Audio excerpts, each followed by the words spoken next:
의인의 길과 악인의 길, 의인의 길과 악인의 길이란 제목으로 함께 은혜를 나누고자 합니다. 토요일 큐티 본문을 금요일 찾았대 특세기간 중에 하는데, 내일 큐티 본문부터 다음 주 금요일 아침까지 잠언서를 살핍니다. 그리고 다음 주 금요일 저녁부터 요한계시록이 이제 우리 큐티 본문이 됩니다. 그래서 큰 은혜의 시간이 될 것 같아요. 그래서 아마 11월, 12월까지 요한계시록 관련돼서 말씀이 계속 증거될 것입니다. 하도 이단들이 많고 사기꾼들이 많아갖고 우리가 이제 요한계시록을 잘 살펴봐야 될 것입니다. 물론 다음 주에 살펴보겠지만 지난주 수요일에도 말씀드린 바와 같이 수요 성경대학인가요?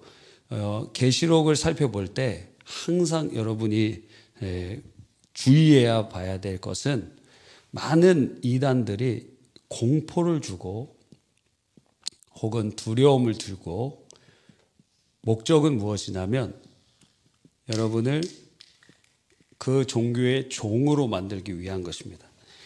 그래서 어떤 공포죠? 구원에서 탈락할 것이라는 공포. 구원이 당신이 확실하냐?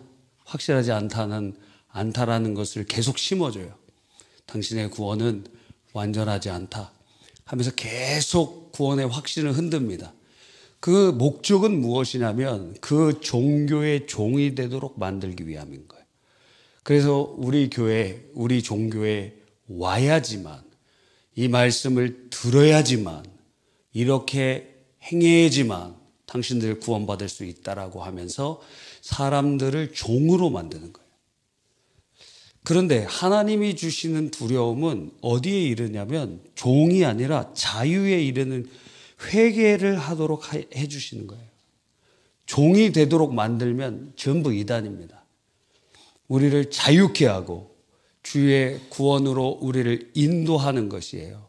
그래서 주님께서 우리를 책망하시고 우리에게 두려움을 주실 때 어때요? 우리는 엎드려서 주의 보혈을 의지하고 회개하고 주님이 주시는 확신 가운데 거하고 담대하게 변화되는 것 아니겠습니까? 두려움에는 형벌이 있다고 성경은 말씀하고 있습니다. 속지 마세요. 그들의 특징은 구원에 있어서의 불확실을 만듭니다. 그래서 그 구원의 불확실에 가장 대표적으로 사람들을 미혹할 수 있는 것이 당신 그렇게 살아서 천국 갈 수 있겠어? 하면서 행위 구원론적인 것을 도입하는 것이에요. 그런데 하나님 앞에서 우리가 2주 전에 이한수 목사님 저녁 예배 때 말씀하신 것처럼 믿음이 왜 행위보다 중요한가? 우리의 행위는 우리의 존재의 틀을 벗어날 수 없습니다. 죄인이라는 인간의 틀을 벗어날 수 없어요. 그럼 만약에 그런 사람들이 우리가 예수 안에서 의인 되었으니까 우리 안에 우리의 능력으로 의로운 삶을 살아야 된다라고 하면 그것이 가능한가? 그거 이제 절반의 행위 구원론적으로 빠지게 되는 것입니다. 우리를 의롭게 하신 성령은 예수 믿어 그 예수님의 피의 공로를 우리에게 적용시키셔서 성령이 우리를 의롭게 하고 거듭나게 하신 그분이 동시에 우리를 거룩하도록 이끌어 가시는 분이십니다. 성령은 우리 안에서 어떻게 해요? 우리를 예수 믿어 거듭나게 하시고 뿐만 아니라 우리를 예수님을 닮아가는 성화에 이르게 하시는 분이시라는 거예요. 그런데 성령의 역사를 제외하고 자기의 능력으로 의로운 삶을 살겠다고 하는 자들마다 자기 존재의 벽에 부딪혀서 무너지게 되는 거예요. 그거는 이미 불가능한 일을 다시 돌아가는 것입니다. 너희가 율법에서 자유함을 얻었는데 다시 율법으로 돌아가려 하느냐? 그럼 마음대로 살라는 것이냐? 구원파처럼 그게 아니에요. 성령을 따라 행하라. 그리하면 육체의 욕심을 이루지 아니하리라. 그래서 참되게 예수님을 믿는 사람은 참되게 그리스도를 닮아갑니다. 왜? 믿게 하신 성령이 우리를 동시에 그리스도를 닮아가도록 거룩하게 이끌어 가시기 때문에. 그런데 나 예수 믿으니까 내 마음대로 살겠다고 구원파처럼 하는 사람들은 그 안에 성령이 거하시지 않는 것입니다. 왜? 같은 성령은 동시에 우리를 거룩에 이끌어 가시기 때문에. 그러니까 나 믿노라 하면서 내 마음대로 사는 사람들 전부 이단이다 이거예요. 전부 나 예수님 믿으니까 나 이제 난 천국 가니까 마음대로 산다. 성경에 어디 나와 있느냐 이거예요. 참되게 믿는 사람들이 참되게 주의 그리스도를 닮아가고 그 십자가의 길을 가는데 그게 의인된 나의 능력이 아니라 의인되게 하신 내 안에 계신 성령의 능력으로 이끌어 가신다는 거예요. 근데 그 성령이 우리를 그냥 마음대로 하시는 것이 아니라 우리의 의지에 기름 부어 주셔서 우리가 그렇게 할 수 있도록 격려하시고 감동하시고 이끌어 주시고 넘어지면 일으켜 주시고 함께 하시고 동행하시면서 물론 쓰러질 때는 업어서라도 주께서 그 길을 인도해 가신다는 것입니다. 다시 그러니까 속지 말라는 거예요. 이 두 가지가 같은 근원에서 오는 것입니다. 믿음과 성화가 주체가 성령이시라는 거예요. 예수께서 십자가에서 이루시고 구원을 이루신 그것이 성령으로 우리에게 적용돼서 거듭나고 성령으로 동시에 우리를 거룩으로 이끌어 가신다는 거예요. 그러니까 믿노라 하는 사람은 그리스도를 닮아가도록 주님이 이끌어 가시고 주께서 역사하신다는 것입니다. 근데 믿는다고 하면서도 악행을 범하고 죄인의 길에 서 있고 끝도 없이 변하지 않고 더 악해진다면 그 안에 믿음이 없는 것입니다. 우리 안에 변화가 일어나고 우리 안에서 성령께서 이끌어 가시잖아요. 그래서 오늘 의인의 길, 악인의 길, 우리가 악인의 길에 설 때가 있어요. 그런데 은혜를 받으면 다시 의인의 길에 서게 됩니다. 성령의 역사로. 그렇죠. 그래서 그분을 따라가면 천국까지 이루어 가게 되고 그분을 따라가면 예수님을 닮아가게 되는 것입니다. 할렐루야. 요한계시록의 핵심은 무엇이냐면 다음 주에 말씀드릴 거지만 예고하는 겁니다. 무엇입니까? 두려움이 목적이 아니고 말세에 하나님의 공의로운 심판이 일어서 죄악된 세상을 진멸할 것이다. 진멸하시면서 무엇을 이루세요? 원래 하나님이 원하셨던 창조의 질서를 회복할 것이다. 왜? 그분은 완전하신 분이시기 때문에. 그리고 동시에 하나님께서 택하신 자들은 한 명도 잃어버리지 않고 어린이 전도협회 표현으로는 이뤄진 단어도 내가 쓰지도 않는 단어인데 이뤄진 영혼, 하나도 이뤄진 영혼 없도록 주님께서 다 구원해 내신다는 거예요. 하나님이 택한 백성은 환란이 무슨 환란 저런 환란이 있더라도 하나님이 택한 자들은 한 명도 잃어버리지 않고 전부 구원해 내시겠다는 하나님의 승전가라는 것이에요. 뭐가? 요한계시록이. 그러니까 요한계시록을 읽으면서 사람들에게 공포를 주고 두려움을 주고 당신 구원받았냐고 협박하고 그런 사람은 여러분을 종교의 종으로 만들려고 하는 이단자들이다 이거예요. 속지 말라. 속지 말라. 다미 선교에 속았던 분 손 들어보세요. 1992년 10월 28일 날 예수님 올 거라고 믿었던 분들, 거기 다미 선교에서 흰옷 입고 막 박수 치던 사람들 있을지 모릅니다.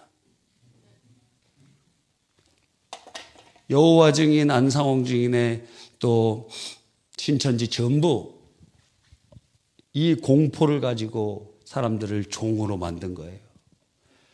이단자들에게 속지 마시기 바랍니다. 주의 영이 계신 곳에 자유함이 있습니다. 주님이 함께 계신 곳에 승리가 있고 확신이 있고, 그래서 제자훈련할 때도 제가 말씀드렸던 내용들이에요. 어떤 확신이 있느냐? 요한계시록 5장과 7장에 구원받은 모든 민족과 종족과 방언과 백성 가운데 사람들이 주님을 찬양하고 예배합니다. 24장로는 자기의 면류관을 주님 앞에 드려요. 여러분이 이 땅에서 주를 위해서 헌신하고 그리고 주를 위해서 했던 모든 것들을 하나님께서 면류관으로 씌워주실 때 그 면류관 가지고 우리는 뭐합니까? 난 이런 면류관 쓰고 있어. 난 저런 그게 아니라 면류관 주님께 드리고, 찬송도 있잖아요. 면류관 가지고 주 앞에 드리네. 맞나요? 하여튼 면류관을 주님 앞에 드리는 거예요. 면류관 주님 앞에 드리면서 주님의 보좌에 던지면서 오직 주님만이 영광 받으시도록 찬송하는 것입니다. 그런데 그 수가 정해져 있어요. 14만 4천, 그리고 그 이후에 허다한 많은 민족과 종족에서 구원받은 사람들이 있을 것이다. 수가 정해져 있어요. 하나님께서 택하신 백성들이 있어요. 그런데 이미 성경에는 그 사람들이 하나님 앞에 서 있어요. 그런데 어느 날 그 성경을 읽는데 그 중에 내가 있는 것이 알아져요. 믿어져요. 여러분이 예수님을 주님이라고 고백하고 예수님이 나의 구주심을 확신하면 그분이 누구시냐? 성령이 있어서 그렇게 되는 거예요. 성령님이 여러분의 인침표가 되셔서 구원의 보증이 되시니 여러분도 그 자리에 있을 것입니다. 우리가 연약하잖아요. 우리 막 협박하고 막 고문하면은 예수님 배신을 하지 않을 수 있을 것 같아요? 다 배신할 것 같습니다. 막 손도 뽑고, 막 우리 막 눈도 뽑고, 막 이렇게 피부도 막 잘 잘라내고. 물론 여러분은 훈련하잖아요. 피부과 갖고 막 탁탁탁탁탁탁 하기도 하고, 실로 막 꼬매갖고 위로 올리기도 하고, 확 잘라서 붙이기도 하고, 뭐 다 해. 뼈도 깎잖아, 뼈도 깎고. 이빨도 뽑고 막 다. 여러분도 많이 다 해봤잖아요. 예. 이미 다 겪었어요. 고난들 막. 저도 사랑니 4개나 뽑았습니다. 이빨도 4개나 뽑은 사람이. 보통 교정하면은 한 7개 정도 이빨 뽑습니다. 예, 사랑니 포함해서 한 7개 정도 뽑아요. 야, 환란을 여러분 다 겪었어요. 사랑니 뽑은 사람 손 들어보세요. 다 이빨 뽑은 사람들이에요. 예? 예? 성형수술 하신 분 마음속으로 손 들어보십시오. 여러분 얼굴에도 막 칼도 댄 사람들이에요. 이거 뭐 네일 아트 같은 거 이렇게 가보면은 거기에 막 이렇게 여기 막 색칠만 해주는 게 아니라 손질하다가도 피도 나고 그러잖아. 그렇죠? 여러분은 아름다움을 위해서는 피도 내고 뭐 별짓 다 한 그런 모습들이 다 있다는 거예요. 겁내지 마세요. 그럼 별로 차이 안 나. 별로 차이 안 나요. 네? 맹정수술도 하고 뭐 별짓 다 했잖아. 그렇죠? 그러니까, 예, 여러분, 겁내지 마십시오. 우리가 어떻게 구원받았습니까? 하나님의 은혜로, 믿음으로 구원받았잖아요. 그러면 우리가 그 환난 가운데 우리 자신이 견딜 수 있을까요? 못 견뎌요. 누가 견디게 하실까요? 이렇게 연약하고 바람에 갈대 같고 비만 와도 교회 오고 싶지 않고 그런데 내일 세수식반 하신 분 손 들어보십시오. 와, 이분 중에는 내일 비 좀 왔으면 좋겠다 하시는 분도 있을지 모릅니다. 내일 설교 담당에 그런 확률이 높아요. 그런데 우리 그렇게 연약한데 어떨 때는 성도님들 그 이야기만 들어도 시험 들어가고 마음에 큰 부담이 되고 힘들기도 하잖아요. 교회 나가기 싫고. 그렇게 연약한데 그 안에 계신 하나님은 연약하지 않으십니다. 우리 안에 계신 성령님은 연약하지 않으십니다. 완전하신 분이세요. 강하신 분이세요. 그러니까 환난이 강하나 우리는 약하지만 하나님은 강하시니 하나님께서 연약한 보잘것없는 우리들을 통하여 그 믿음의 길을 걸어가게 하실 것입니다. 우리를 믿는 게 아니고 우리 안에 계신 그분을 믿습니다. 그분이 이끌어 가실 것입니다. 그것을 요한계시록이 보여준다는 거예요. 그러니까 속지 말라는 거예요. 성경을 거꾸로 읽고 있어요. 거꾸로 읽지 말라는 것입니다. 아멘. 자, 그래서 우리에게 믿음을 주신 그분이 우리를 거룩하게 인도해 가시죠. 오늘 본문이 그것을 아주 명백하게 보여줍니다. 오늘 1절로 14절에서 핵심 구절을 꼽으라면 3절을 꼽고 싶습니다. 결론이에요. 3절. 한번 읽어볼까요? 공의와 정의를 행하는 것은 제사 드리는 것보다 여호와께서 기쁘게 여기시는 것이니라. 종교 행위, 신앙생활의 핵심으로 여기는 예배, 자, 중요하다는 거예요. 공적 예배, 외적인 형식 중요합니다. 그런데 로마서 12장에 나타나 있는 것처럼 삶의 예배가 없는 공적 예배자는 바리새인이 되는 거예요. 그래서 반드시 하나님 앞에 예배하는 자, 영과 진리로 예배하는 자마다 삶의 예배, 삶의 제사를 주님 앞에 드려야 된다는 것입니다. 그게 바로 공의와 정의를 행하는 삶이라는 거예요.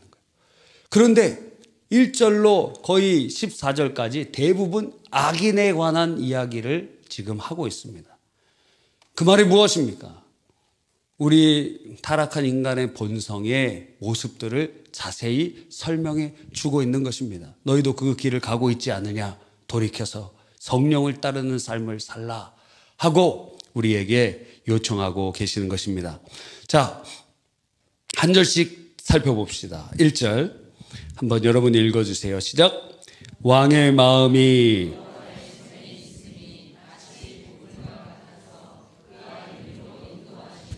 아멘. 왕의 마음은 왕은 자기 마음대로 하는 사람 아닙니까?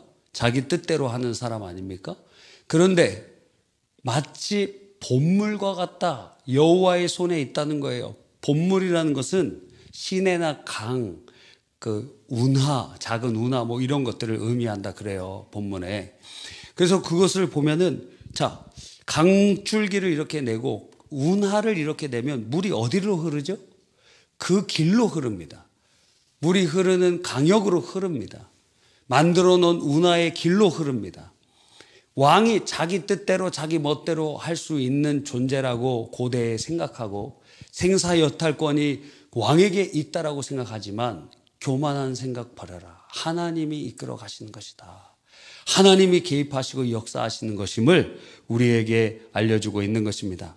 어떤 연구자는 이렇게 얘기합니다. 나라의 향방과 국군의 흥망과 백성의 안전과 복지가 왕의 의지와 뜻에 있는 것처럼 생각하지만 성경은 하나님의 뜻에 있다.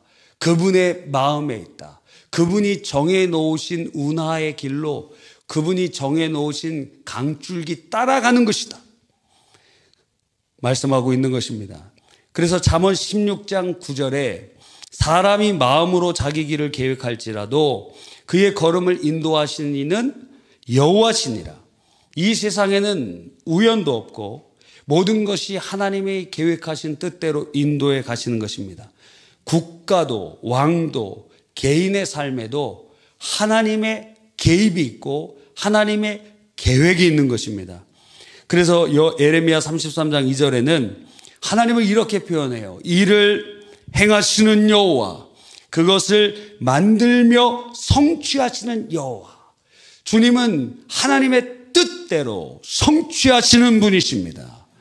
우리는 계획하고 우리는 실패할 때도 있고 이루지 못할 때도 있지만 하나님은 그 일을 계획하신 대로 이끄시고 주님께서 우리의 개인의 삶에, 교회에, 국가에, 열방에 하나님 개입하고 계시는 줄 믿으시기 바랍니다. 하나님께서 역사하고 계시는 것입니다. 그래서 우리에게 하나님 앞에 겸비하고 그분의 뜻이 무엇인지를 찾고 그분의 인도 따라 가는 삶을 살아야 되는 것입니다. 그래서 기도라는 게 무엇이냐? 기도라는 게 뭐죠?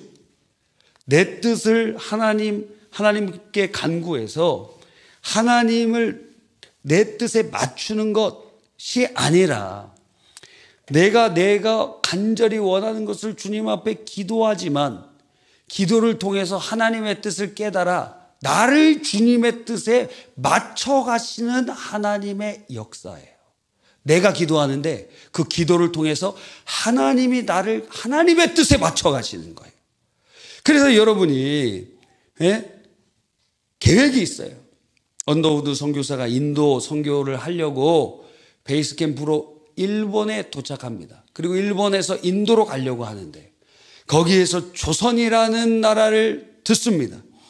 그래서 원래 가려고 했던 인도로 못 가고 조선으로 오고 조선 선교사가 되었습니다. 누구의 인도 따라? 주님의 인도 따라 순종한 것이죠. 자기 평생 지금 인도 선교사가 되려고 했는데 하나님께서는 조선의 선교사로 이끌어 가시는 것입니다.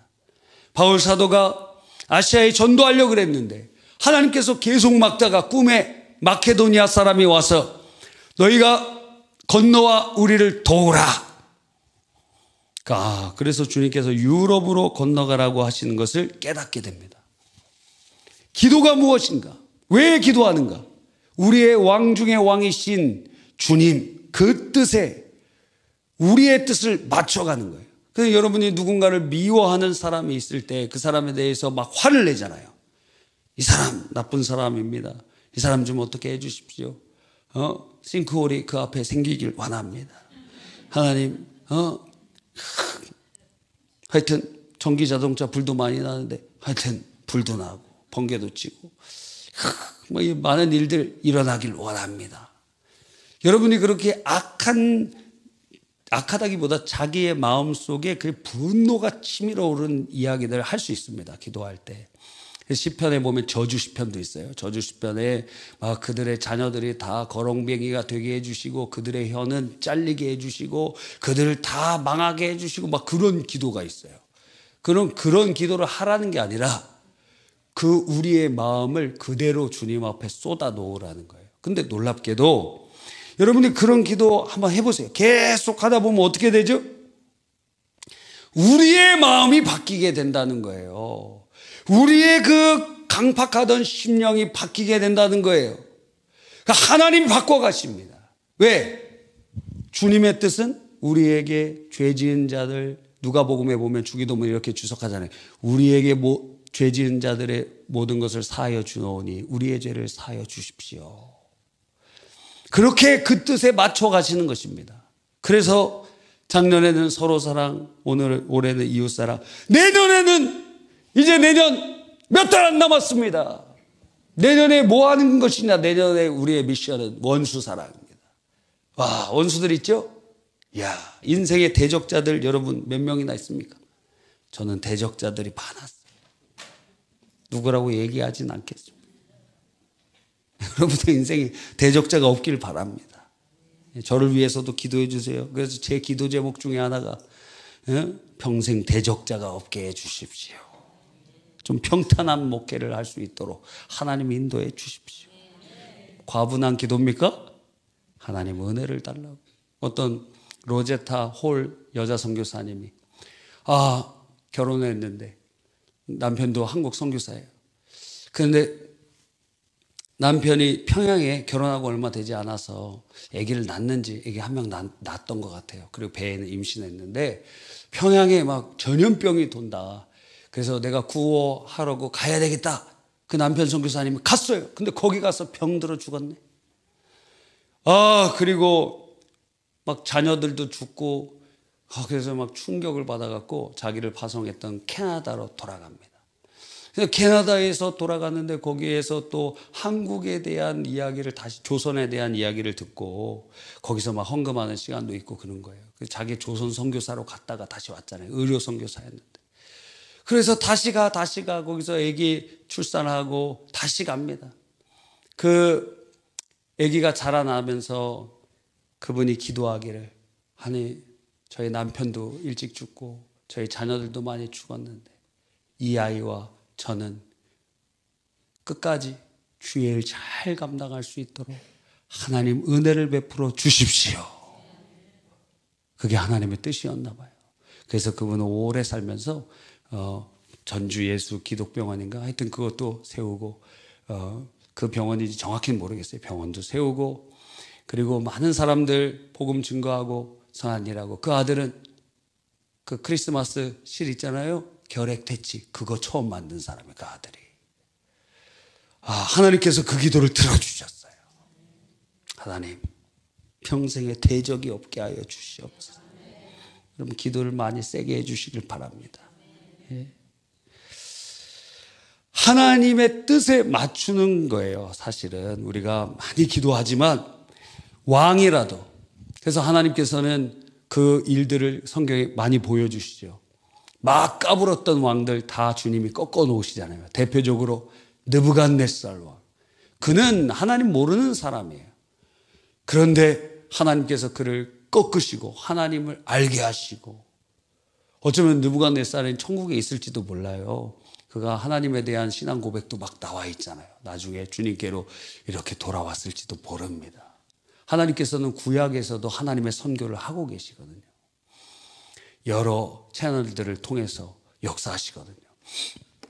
하여튼 그러니까 우리들은 왕의 길도, 국가의 길도, 개인의 길도 하나님이 이끌어 가심을 믿어야 됩니다. 자, 그러면 악인들의 특징이 이제 2절로부터 14절까지 쭉 나오게 돼요. 몇 가지를 한번 정리해 볼 거예요. 10가지인데 오늘 다 말씀을 드릴 수 있을지 모르겠습니다. 내일 직장 다니시는 분 있으십니까? 그분은 12시 되면 가셔도 돼. 네. 다 말할지 일부만 말하고 기도할지. 우리 찬양단 기도할 때 다 나오셔서 오늘 말씀과 관련된 찬양을 불러주시면 됩니다. 제가 정한 게 없어요. 자, 2절에 보니까 2절 한번 읽어주세요. 시작.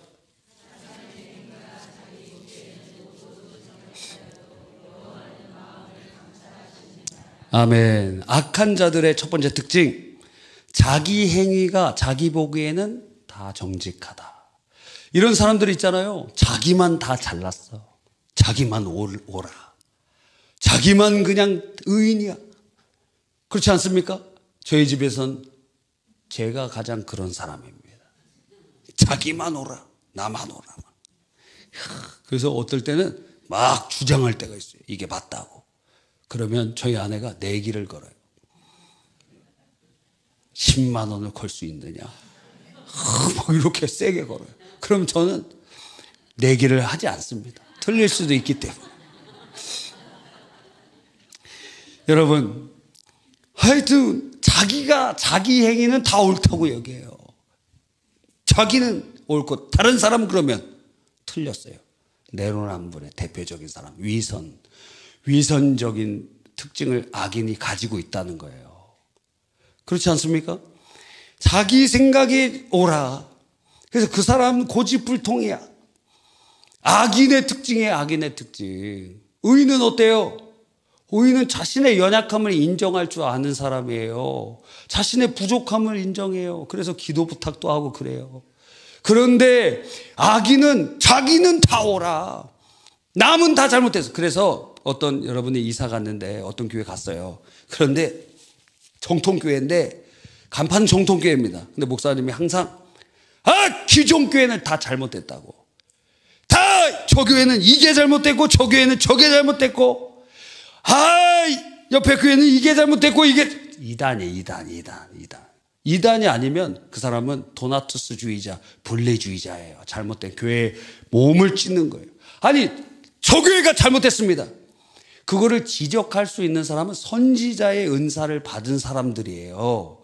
특별한 사람들을 그렇게 지적할 수 있어요. 그러나 그 지적할 때 결과가 회개의 역사를 일으킬 수 있어요. 근데 대부분의 99%의 사람들은 어떻게 해야 되느냐? 자, 여러분 자녀 중에 한 명이 학교에서 싸워갖고 누군가 지금 팔이 부러졌습니다. 자, 그래서 그 아들이 소년원에 가게 됐네? 그러면 여러분은 학교에 와갖고 성도들이 이렇게 만나면서 우리 아들 얼마나 못된지 한번 보라고. 거기에 애 때려갖고 지금 팔을 골절시켰다고. 보는 사람마다 그렇게 얘기하는 부모 있습니까? 없습니까? 왜 그렇게 얘기 안 하죠? 그런데 잘한 거는 그렇게 자랑하고 싶어갖고 막 이렇게 얘기하고 싶잖아요. 시험 다 끝났어요? 시험 잘 봤으면 이제 친구들한테 시험 어땠어? 이렇게 얘기한다. 유구무원이면 그 친구는 기말고사에 잘 봐야 되는 친구입니다. 유구무원이거늘.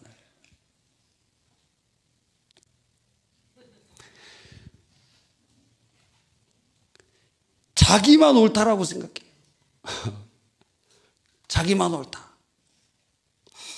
제가 하려고 했던 얘기를 잃어버렸어요. 찬송의 얼굴을 보니까 너무 해맑아서 다 잃어버렸어요. 우리의 생각은 연약하고 틀릴 수 있습니다.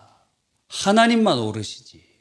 심지어 예수님께서도 왜 나를 옳다고 하느냐, 하나님만 그러시지 않느냐, 그렇게 하시면서 겸비의 모습을 보여주시잖아요. 예수님께서 의롭지 않다는 게 아니에요. 의로우신 분인데도 그렇게 말씀하셨어요. 나만 옳다 이렇게 얘기하는 사람 전부 잘못된 사람이에요. 우리 교회만 옳다, 이단.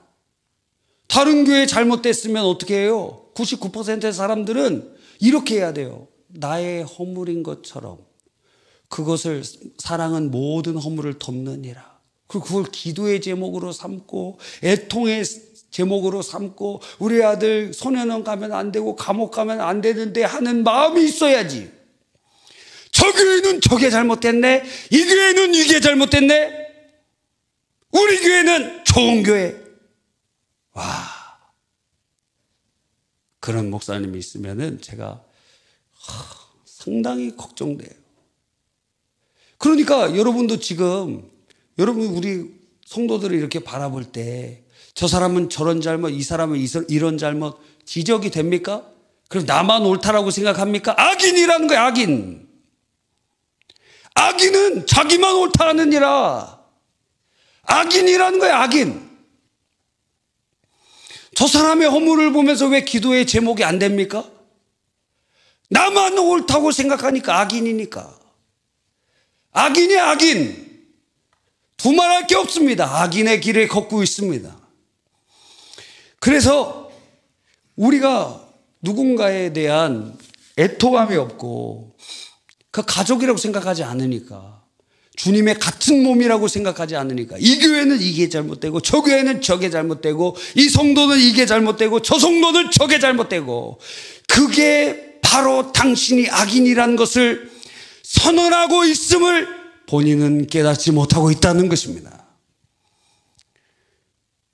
욕해도 소용없어요. 그렇다고 변하는 것도 아니에요. 애통하고 마음을 찢으며 하나님 불쌍히 여겨주십시오. 그렇게 기도의 제목으로 삼아야지. 우리 학생들 보면은 너무 여기 앞에 있는 학생들이 얼마나 귀합니까? 얘네들 기도해 주잖아요. 와. 그래서 자고 있어. 다 천국 가 있어요. 다 천국 가 있는 친구들이 상당히 많아요. 다 아침형 인간들인가 봐. 아침에 일찍 일어나기 때문에 철야 시간에는 졸려요. 그래서 어떤 애는 이렇게 안수해주면 막 짜증내. 막 자다가 막 짜증내. 그럼 한 대 딱 때려주고 싶을 때도 상당히 있습니다. 왜 잠을 방해하느냐 이거예요. 그런데 얼마나 감사해요. 이 친구들 하나님 다 복을 받고, 안수 복 받는 분들도 다 복을 받으시길 바랍니다. 하나님께서 큰 은혜 주실 겁니다.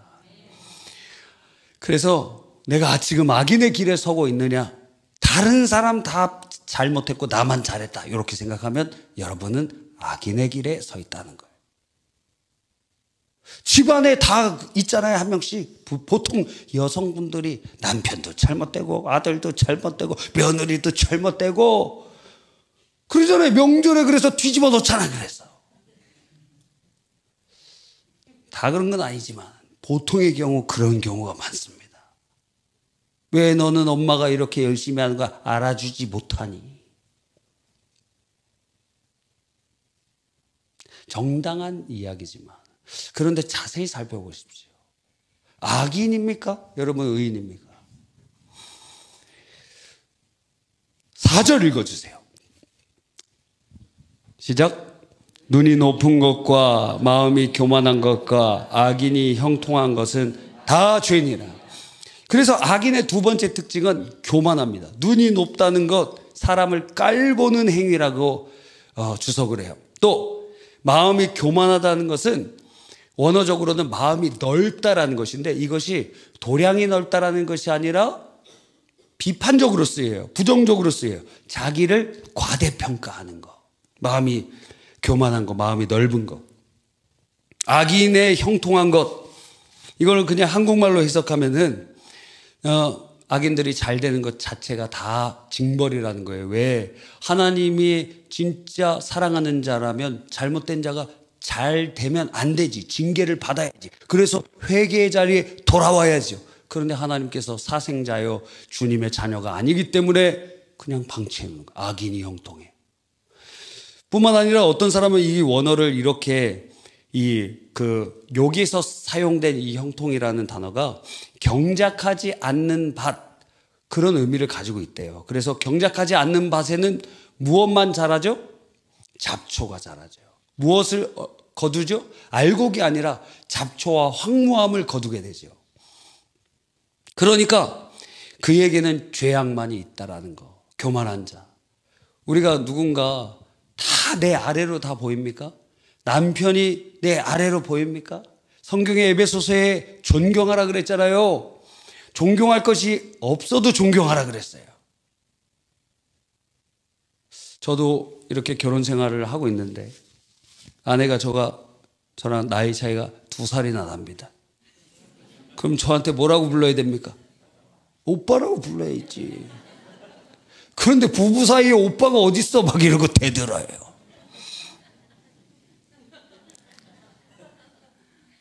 부부 사이에 뭐 그런 관계 대등하다. 여러분, 그런데 여성분들이 얘기는 하지 않지만 남편들을 업수히 여기는 여자들이 엄청 많습니다. 업신여겨. 돈 못 벌어온다고 업신여겨. 예? 그리고 교회 같이 다니면 신앙생활을 자기보다 되게 못해. 나는 은혜 많이 받은 것 같아요. 고린도 교회 여자들이 그랬거든. 그러면서 은사 못 받은 사람들 고린도 교회에서 막 아주 무시하고 그랬거든요. 그러니까 남편이지만 영적으로는 엄청 그냥 무시. 그러니까 마음속에 그 배우자에 대한 존경심이 없고 낮게 보고 깔보면서 그렇게 대하는 경우들이 누구에게 많느냐? 아내된 여성분들에게 많이 있을 수 있다. 말은 하지 않지만. 남편을 남편으로 인정하지 않습니다. 우습게 여겨. 그런 여자랑 살고 싶습니까?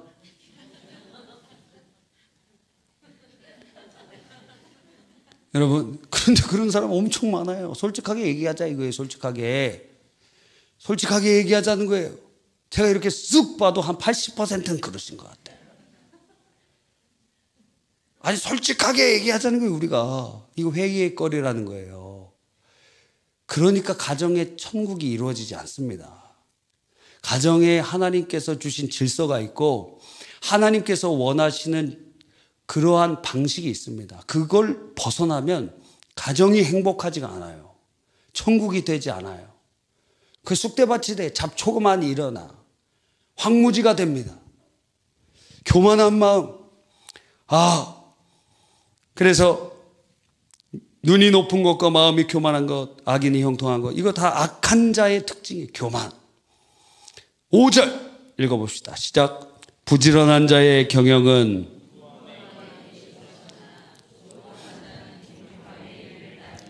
악한 자의 세 번째 특징이 무엇입니까? 조급함이. 밥이 되려면 어떻게 해야 되죠? 저는 이제 햇반 같은 것을 먹을 때가 있는데 그러면은 뭐 2분을 돌린다. 그럼 그 시간도 참기가 어려워. 성격이 급해서. 그도 막 쳐다보고 있어요. 시간 지났나 막 이렇게 돼요. 속이 터집니다. 그래서 여러분 압력밥솥 없는 분 한번 손 들어보세요. 난 집에 압력밥솥이 없다. 와, 몇 분 계시네요. 그러면 그거 어디 소대다 하세요? 아니면 밥을 안 드세요? 그냥 빵 사다 드세요? 바게트 이렇게 프랑스처럼 이렇게 드시나? 예? 아니면 미숫가루만 드시고 그러시나? 하여튼 몇 분 계시네요. 와, 그럼 시간이 더 걸리잖아요. 압력밥솥을 왜 합니까? 빨리 끝장내려고. 압력으로 그냥 빨리 해버리려고 하는 거 아니에요? 그 압력밥솥에 그것이 압력으로 그 기압을 통해서 빨리 그렇게 되는 것인데 그 뚜껑 열어보면 어떻게 됩니까? 하고 바람 다 나가면 어떻게 돼요? 그거 돼요, 안 돼요? 안 됩니다. 아무리 조급해도 절차가 있고 시간이 있습니다. 저희 집에 예전에 우리 할머니 오연수 권사님이랑 같이 이렇게 사셨고 저희 집에서 돌아가셨는데 제 예전에 하여튼 그런데 옛날 원미동 교회에 저기 지금 말하는 원미동 교회는 저기 있는 원미동 교회가 아니에요. 원미동에 있는 해린교회를 얘기하는 거예요. 그런데 거기에 이렇게 뭐 설명하면 알아들으실지 모르겠네요. 이 소예배실이 있고 옆에 이렇게 식사 만드는 데가 있고 그래서 교회에서 밥을 준 경우는 잘 기억이 안 나요. 맨날 약간 불어 터진 국수를 상당히 많이 주었는데 그 국수는 일교구에서 하는 국수와는 비교가 되지 않아요. 왜? 일교구는 엄청 맛있다고 소문이 났는데 이 국수는 두꺼운 국수예요. 제 기억으로. 항상 두꺼운 그 국수였어요. 이렇게 두꺼운 국수였고 그런데 저는 약간 익은 걸 좋아하기 때문에 맛있게 많이 먹었습니다. 하여튼 불은 국수가 상당히 많았고 매주 국수가 나왔던 것 같아요. 제 기억엔 그렇습니다. 밥을 잘 안 줬던 것 같은데. 맞는지 모르겠어요. 항상 국수가 많이 나왔고 그리고 그 옆에 사무실이 잠깐 있었고 그 옆에 베란다처럼 이렇게 있어서 밖에 이렇게 할 수 있는 데가 있습니다. 거기에 이렇게 화분에다가 뭘 이렇게 심어 놓으셨어요. 오연수 권사님이 심어 놓으실 때가 있습니다. 거기다가 제가 여름에 수박을 먹고 수박씨를 거기다 심었어요. 초등학교 때. 자랐을까요? 안 자랐을까요? 자랐습니다. 자랐어요. 얼만큼 자랐냐? 요만하게 자랐어요. 요만하게. 그런데 가을이 됐어요. 그 비닐하우스에 만들어줬으면 아마 더 크게 자랐을 수도 있습니다. 왜? 신기하잖아요.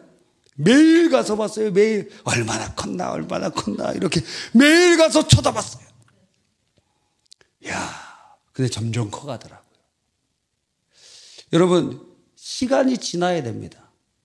씨앗을 심으면 봄에 심으면 아무리 재촉한다 그래도 가을이 돼야 열매를 거두게 되는 것입니다. 아기는 기다릴 수가 없어요. 그 기다리면서 의인은 부지런하게 하나님이 세워놓으신 원리에 따라서 부지런하게 그렇게 일을 하면서 그 시간들을 채워가는데 그런데 악인의 특징은 조급해서 빨리 무엇인가를 다 얻으려고 합니다. 그래서 잠언 20장 21절에 보면 처음에 속히 잡은 산업은 마침내 복이 되지 않느니라. 오늘인가 TV를 잠깐 보는데 광고가 나오더라고요. 무슨 광고가 나오냐 보니까 복권사라는 광고예요. 어디서 광고하는? 국가에서 광고하는 거예요. 이야. 그러니까 사람들 복권 사갖고 많은 그 수입을 얻으려고 하고 있구나. 그래서 이게 참 이율배반적이죠. 국가에서 담배 피지 말라 그러잖아요. 그런데 담배 임상공사가 있고, 예? 사행성 뭐 하지 말라 그러잖아요. 그런데 강원랜드는 국가 소속이. 이야, 이게 이율배반적이지. 아니, 일확천금을 노리는 것은 도박과 같고 사기와 같은데, 그런데 그것을 장려해요. 이야.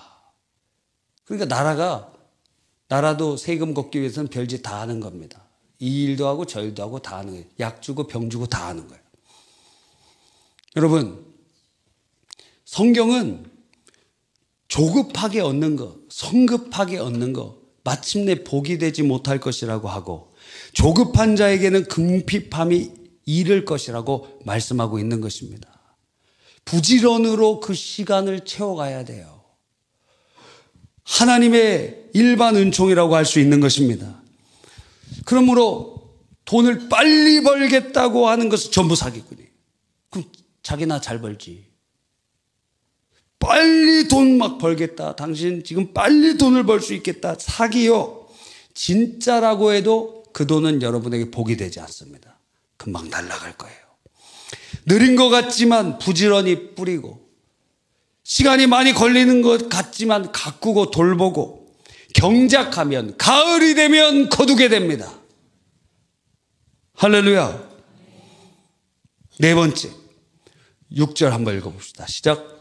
속이는 말로 재물을 모으는 것은 죽음을 구하는 것이라 곧 불려가는 안개니라.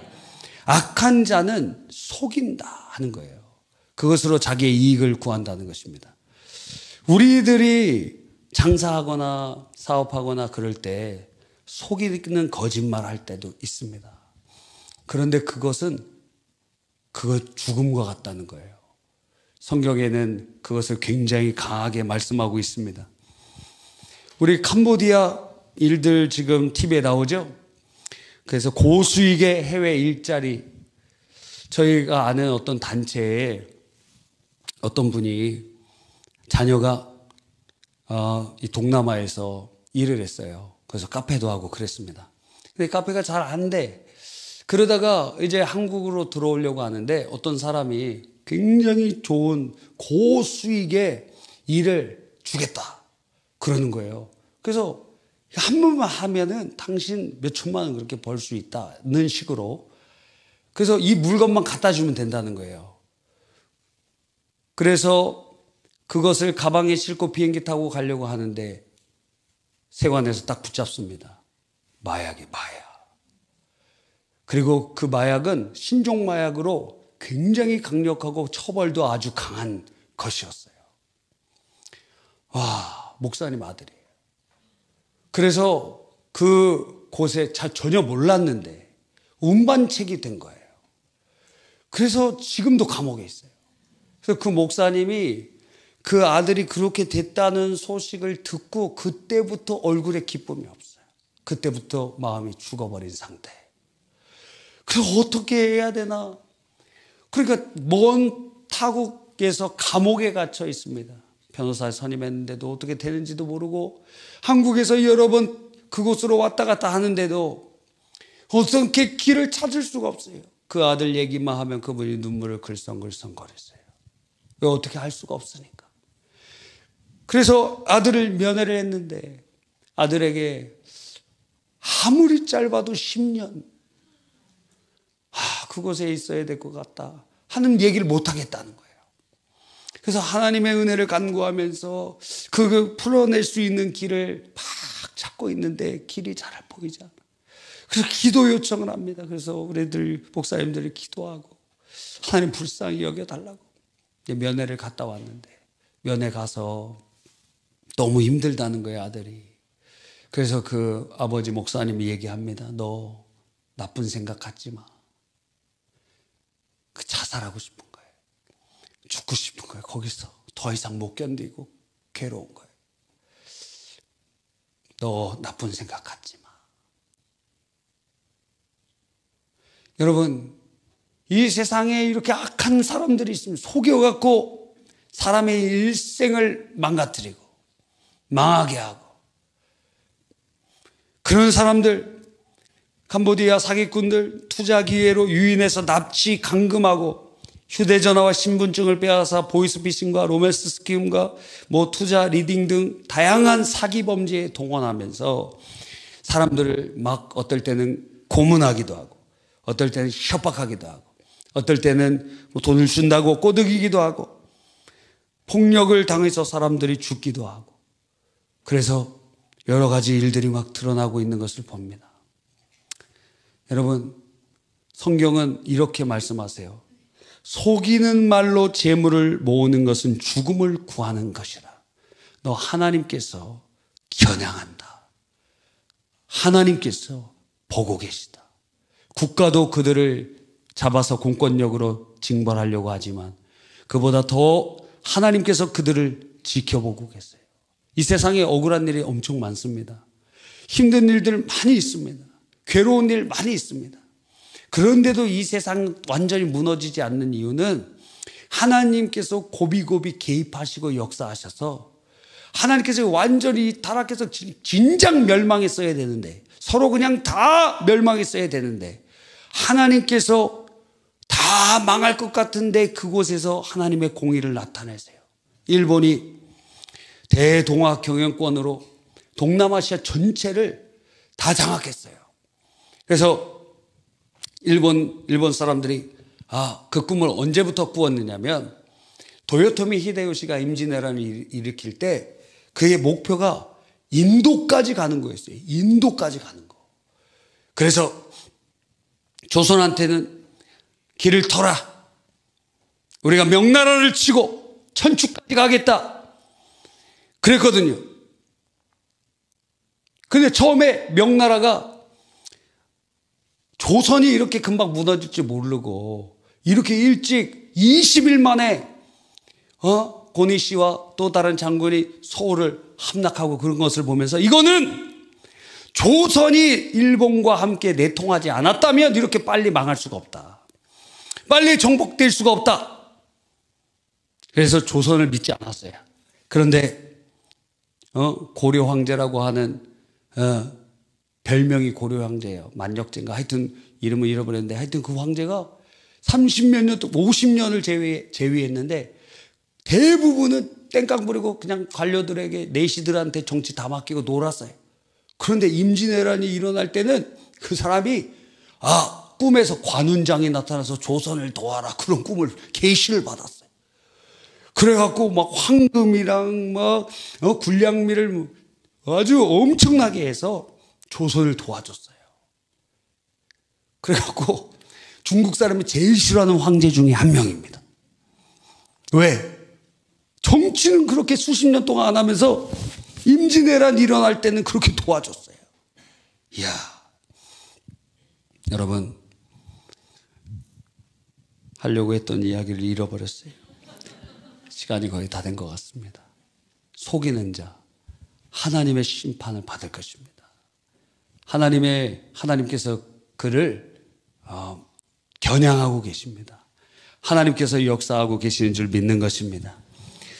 다른 것들을 요약해 보면 7절에 보면 악한 자는 폭력을 행사하고, 그리고 8절에 보면 악한 자의 길은 지름길 가는 것 같지만 구부러진 길, 망하는 길로 가게 되고, 9절에 보면 악한 자는 배우자와의 다툼을 일으켜서 가정을 지옥으로 만들고, 그래서 성경은 다투는 여인과 함께 큰 집에 사는 것보다 움막에 사는 것이 나으니라 그랬어요. 의인은 가정을 천국으로 만들어가기 위하여 그 포도원을 허는 여우들을 잡아서 내치고 가든을 가꾸듯이 에덴을 가꾸듯이 경작하는데, 그런데 이 악인은 하나님이 주신 그 작은 에덴 동산 같은 가정을 쑥대밭으로 만들어버리는 거예요. 이것은 여인으로 칭하고 있지만 남편, 아내 둘 다 해당하는 말씀이라고 할 수 있습니다. 그래서 환경이 아무리 좋아도 그 부부의 사이가 쑥대밭이 되면 가정 다 파괴되고 오히려 움막에서 사는 것이 좋을 것이다 하고 말씀하고 있는 것입니다. 그래서 여러분은 지금 혹시 남편이 같이 철회 오셨습니까? 진짜 좋은 남편이. 아내가 철회 같이 왔습니까? 진짜 좋은 남편입니다. 아내입니다. 그런데 이런 분들이 있죠. 자기는 철회 오지 않는데 지금 왜 철회 안 가? 교회 저녁 예배인데 저녁 예배 안 가? 왜 그럴까요? 여러분이 없는 시간이 자유 시간이고 행복한 시간이기 때문이죠. 당신 시간 됐는데 안 가? 오늘 세수식반 없어? 막 이렇게 물어. 왜? 광명을 얻는 시간이기 때문에. 여러분, 우리는 어떤 사람입니까? 우리가 신앙생활을 오래 하다 보면은 트러블 메이커가 되는 경우가 있어요. 신앙으로. 그래서 신앙의 잣대로 막 평가합니다. 배우자를 평가해요. 신앙의 잣대로 평가해요. 자녀들도 신앙의 잣대로 평가해요. 그래서 철야 정도 오는 성도님들은 자녀들 성적 잘 보면 성적 공부 잘하는 것도 좋지만, 엄마는 아빠는 너 성적 잘 보는 것도 좋지만 기도 열심히 하고 신앙생활 잘하는 게 더 중요하다. 마음에도 없는 소리를 막 합니다. 여러분, 그래서 하나님의 사람들은 가정이라는 것을 귀하게 여기고 가정을 천국으로 만들어 가려고 하는 것입니다. 그런데 오늘 철야에 오신 분들이 아주 실수하는 거, 교조주의자들이 될 수 있다는 거예요. 자기의 신앙으로 배우자를 재단하고 자기의 신앙으로 자녀들을 재단합니다. 그러니까 걔네들을 다 진저리 쳐요. 어떤 분 보니까 어떤 그 결혼 미팅 하는 그런 곳에 나왔는데 그 사람이 얘기합니다. 상대 남자가 다른 종교예요. 종교가 달라도 됩니까? 그랬더니 그분이 우리 아버지 살아계실 때까지 내가 교회 열심히 다녔지만 아버지 돌아가시고 기독교 정리했습니다. 그렇게 얘기하더라고. 그러니까 이 자리에 오신 우리들이 신앙으로 재단하고 평가하고 바리새인 돼서 막 강압하고 막 억제하고 신앙이 어떻게 어거지로 됩니까? 아니 되냐고요. 은혜 받기 전까지는 구슬려야 돼요. 여러분, 너 예배 안 들으면 밥도 없어. 어떻게 밥 먹기 전에 눈 뜨고 기도도 안 해. 밥 먹지 마. 이거 폭력이지. 이거는 탈레반이에요. 탈레반. 기독교 탈레반들이 기독교 탈레반들. 그렇게 해서 교육이 되는 게 아닙니다. 자녀들이 신앙생활을 잘하게 가정이 천국이 되기 위해서는 본인이 삶으로 보여줘야 돼요. 그 첫 번째. 두 번째는 그들이 주님을 만나기 전까지는 아주 깨질 것 같은 유리 같아서 신앙생활을 강제하면 안 되고 방임해서도 안 돼요. 그럼 어떻게 해야 돼요? 감동하고 설득하고 협상하고 선물도 주고 별짓 다 해야 돼요. 막 아니 곱지만 그들이 성장해서 주님 만날 때까지 별짓 다 해야 됩니다. 저희 집에서도 애들을 키우는데 애들이 신앙이 없을까 봐 그게 제일 걱정이었어요. 신앙이 없으면 어떡하지? 그건 마음대로 되는 게 아니잖아요. 강압으로 되는 게 아니잖아요. 주님의 택하심이 있어야 되고 예수 그리스도를 믿어야 되는데 그게 걱정이 되는 거예요. 제일 걱정이 되는 게 무엇이냐면 아이들이 태어났을 때 믿음이 없으면 어떡하지? 구원받지 못하면 어떡하지? 그러면 차라리 태어나지 않는 것보다 못할 텐데 그런 걱정이 들어요. 그래서 어렸을 때부터 항상 살펴봐요. 얘가 구원의 확신이 있는가? 그냥 보니까 어떤 애는 한 5살, 7살, 8살 될 때까지 믿음이 없는 것 같아요. 어떨 때는 막 천국 간다 그러면서 어떨 때는 나 믿음 없는 것 같아 막 이러면서 어떤 애는 중학교 될 때까지도 막 그러더라고. 그래서 이 목사 아들이 목사 딸이 신앙이 이렇게 없으면 지옥 가면 이거는 있을 수 없는 일인데 너무도 괴로운 일이에요. 그래서 교회에 예배 드리고 또 막 새벽 예배 드리고 이런 것들이 기쁜 일이 될 수 있도록 어떻게 해야 되는가 노력을 많이 하는 편이었어요. 그래서 어떨 때는 주일학교 때 새벽 예배 이렇게 가려고 그러면 이번에 새벽 예배 가면 선물도 주고 뭐도 주겠다. 옛날에는 막 1,000원짜리로 됐는데 나이가 하나씩 먹어갈수록 단위가 막 커져요. 그러더니 이제 중학교 올라가니까 그런 얘기들이 좀 사라지더라고요. 그리고 어느 날 주님이 만나주셨어요. 그러면서 고백합니다. 나 예수님 믿고 구원의 확신 갖게 되었다고. 그러니까 여러분 자녀들이 믿음이 없습니까? 일단 예배에 참석해야 돼요. 저희 자녀 중에 어떤 자녀는 성인 부흥회인데 별로 그렇게 크게 뭔가 역사가 일어나는 것 같지 않은데 그 부흥회에 참여해서 믿음을 하나님께로부터 받았어요. 구원의 확신을 받았어요. 얼마나 감사한지 몰라요. 그러니까 언제 주님이 만나 주실지 모릅니다. 그러니 예배에 새벽 예배 부흥회 사경에 데리고 오세요. 그런데 강압적으로 하면 안 되고 어떻게 해요? 구워 삶아야 됩니다. 방임하면 안 되고 끝까지 인내하면서 미운 놈 떡 하나 더 주는 것처럼 뭐든지 어떤 방법, 거짓말만 하지 말고 모든 방법을 사용해서 선물도 주고 옷도 사주고 밥도 먹이고 게임기도 사주고 카드에 돈도 넣어주고 별짓을 다 해야 돼. 그리고 그것도 안 돼. 그러면 우리 이 친구들 사진도 이렇게 몰래 찍어갖고 보여주면서 찬송이 사진 이렇게 찍어갖고 딱 이렇게 보여주면서 우리 교회에 이렇게 이쁜 애들도 있다. 이게 천진무구하게 생기지 않았느냐? 무공의 미인이다. 무공의 미인 이렇게 하면 딱 신뢰가 되지 않았길 바랍니다.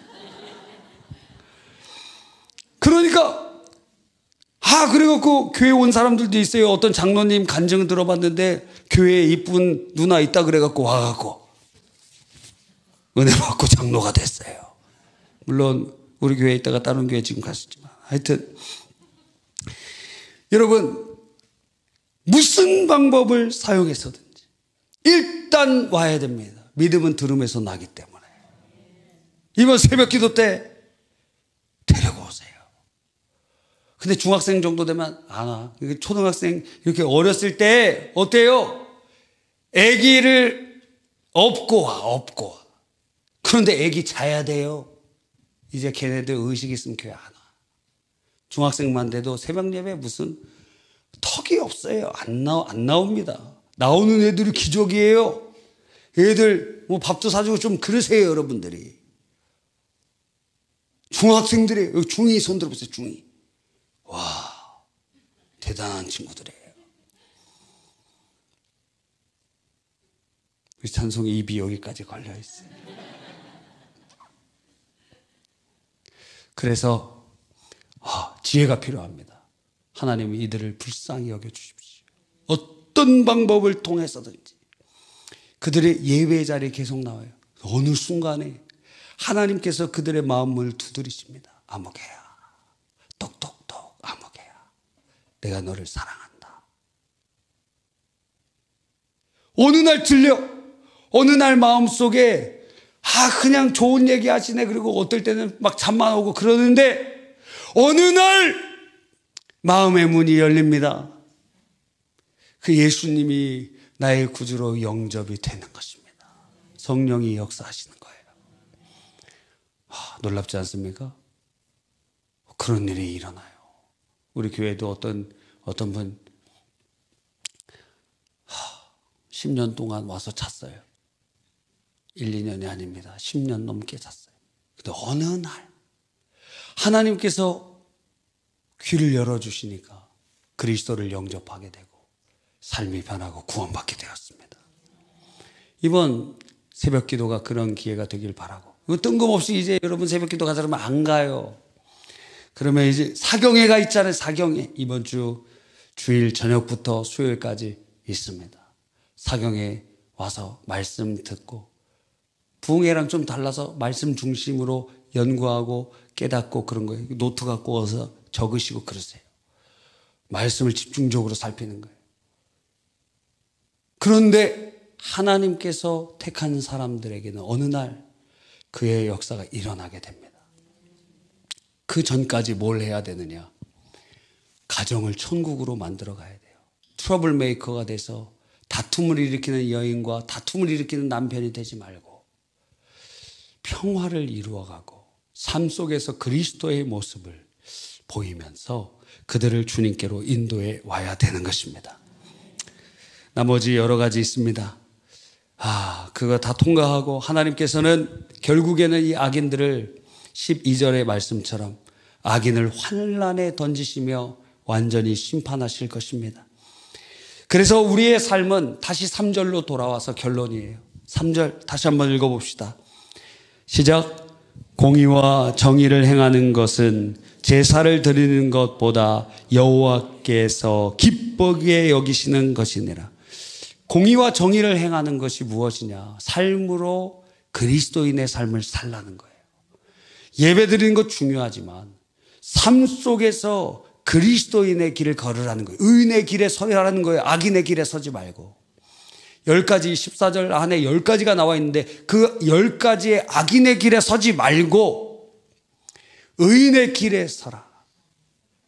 그런데 일주일을 돌아보십시오. 저도 일주일을 이렇게 돌아보면 악인의 길에 섰다가 은혜 받으면 또 의인의 길에 섰다가 악인의 길에서 왔다 갔다 하는 거예요. 어떻게 해야 됩니까? 그래서 성경은 이렇게 말해요. 여호수아서에 우리가 성경대학 때 살펴보는데 여호수아서에 너가 극히 강하고 담대하여 하나님의 말씀을 지키되 주야로 그의 말씀을 묵상하고 그 말씀대로 순종하기를 요청하십니다. 그러면 하나님께서 형통케 하시고 이끌어 가시고 은혜 내려 주신다는 거예요.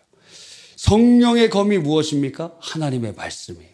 성령이 소유가 되어 역사하시는 것이 말씀이에요. 즉 성령이 우리를 의인의 길에 서도록 인도하시는 방편이 말씀이라는 거예요. 성령은 말씀과 함께 말씀을 통하여 역사하십니다. 그래서 성경을 읽고 듣고 묵상하고 암송하는 것이 중요해요. 그래서 하나님의 말씀을 내 발의 등이요 내 길의 빛이라고 합니다. 그 말씀이 우리를 지배하고 인도하고 우리의 삶 속에 의인의 길로 이끌도록 하시는 하나님의 성령의 통로로 귀하게 사용해 주시는 줄 믿습니다. 그 말씀으로 승리하는 우리 모두가 되기를 간절히 바랍니다.